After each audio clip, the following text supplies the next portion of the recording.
Hello and welcome to video number 8. This is the reverse engineering hack. Now that you understand how do you go about getting ideas on what images to use, the hack is really to take a look at the trending pins and reverse engineer it. So let me show you how to do this right now. So applying this hack is very easy to do. All you have to do is simply go to two sites. The first one is, of course, Pinterest.com. And the second site I'll show you in just a minute. So if you go to Pinterest.com and up at the top, you want to enter the search term. And in this case, since I was talking about chicken parmesan earlier, I decided to stick with chicken parmesan recipes. Now, as you go through here, I want you to point at and want you to think which one actually stands out. So these are just images, and you'll notice that a lot of people, they just upload images, and images look great and they definitely will get clicks. But if you scroll down, this one here has not only a good image, but they also have a good title. So if we scroll down further, this one has an image and they also have text, and it doesn't look horrible, but if you scroll down further, you get the idea that just putting text on an image doesn't really work either. So taking the photograph, if the person who took this photograph here maybe took it on the side, it would look better. And maybe they used something like PictoChart to create an infographic or an editing tool to make things look better.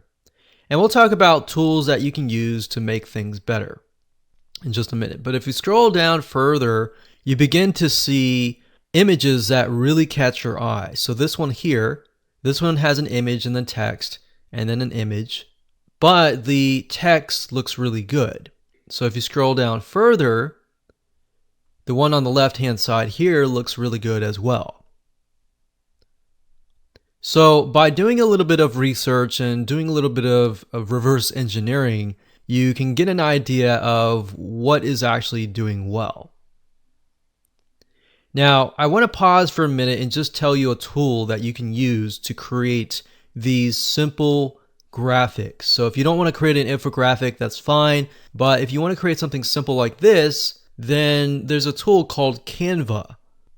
So that is canva.com, canva.com. And as you can see here, you're able to create really beautiful pictures without having Photoshop. So you can edit this anywhere you are as long as you have access to the internet. Now, what's nice about Canva is you're not limited to just posters. In fact, if you go up here, you're able to see the different templates and designs. So if I go back one page and I go to features, you can see the document types of the cars, logos, flyers, banners, reports, resumes, postcards, proposals, infographics as well, book covers, newsletters, all sorts of things that you can create, magazine covers. You can even go further and create your social media graphics as well, but that's going a little bit on a different route. So now that you know a tool that you can use to create nice looking graphics aside of PictoChart.com, let's head back on to Pinterest.com. Okay, so what you want to do is scroll down and then look for an image that really stands out. So as we're scrolling through here, I feel like the one that's really standing out to me is this one here and this one here. Now, if you notice, if you put your mouse over each image, at the bottom here, you're going to see the domain name of the person that owns this image. So we put over here, we can see this is inspiredtaste.net. We've got chefsavvy.com.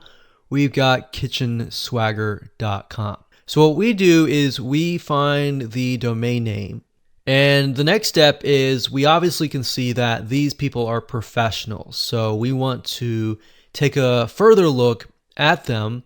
So what we do is we head on over to a site called buzzsumo.com. That's buzzsumo.com. And then immediately you see Content Analyzer. And normally this will show up by default, the first thing that you'll see. If not, you can click on content research, content analyzer, and then you'll want to enter the domain name. So in this case, it's kitchenswagger.com. And if we scroll down, we can see all the content that BuzzSumo has essentially extracted, and we can get an idea of how well the content is doing. So we can see this one here is getting about 300 Pinterest shares. So it looks like the majority of their traffic is actually coming from Pinterest. And that's a good sign, because that tells us that the way they've created their graphic is a good sign that tells us and confirmation that their images are working and people are sharing their content. So what you can do is you can simply click on their link. Now, before we do that, let's just try something. Let's see if we can do chicken swagger chicken and do a search. So that doesn't really give us the data. We're looking for the chicken parmesan. But anyways, it looks like they're very consistent. So what I do is I take a look at the highest content piece that is getting the highest amount of Pinterest shares. And then we take a look at the content and just see how they've laid out their content. So how to grill the best pizza you've ever had. How to make the best chicken parmesan you've ever had. So they start with an image, content, some bold text, then they have images, lots of images. And then they go to the recipes.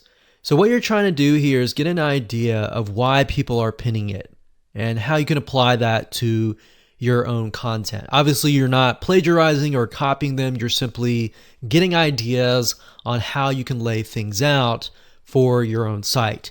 Because what we found is that with Pinterest, a lot of times the content for a specific demographic, a specific audience, a specific niche can be very different than other audiences and other niches. So that's why taking a look at your competition, essentially, and what is actually trending and which one is getting good Pinterest shares and all of that, and then stick with that. So that's a very simple hack that you can apply. So as a recap, number one, go to Pinterest.com, do a search for your niche or specific image that you're searching for, and then take a look at the best image, and then go to BuzzSumo second of all, that's step number 2, and then type in the domain name, and then take a look at their highest Pinterest shares, and from that, take a look at how they've laid things out on their blog or their website, and then try to